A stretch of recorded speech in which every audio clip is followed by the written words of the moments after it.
Magpabiling kapuso ang versatile actress nga si Andrea Torres.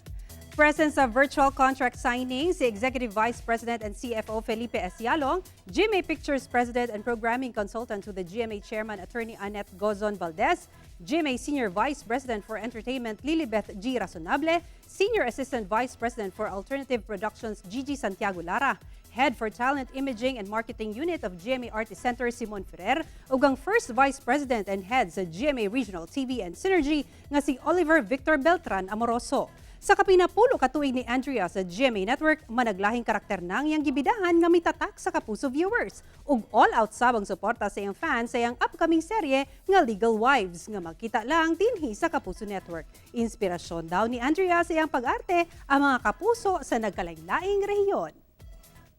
So talagang malapit sa akin ang GMA Regional. Siyempre po yung opportunity na maka-reach out sa mga kapuso natin. Grabe yung yung reaction nila, yun yung ang sarap sa pakiramdam na talagang kahit anong pagod ang meron ka sa trabaho, mawawala talaga pag nakita mo yung ligaya sa mukha nila. And ako, laking regional din po ako, diyan din po ako nagsimula.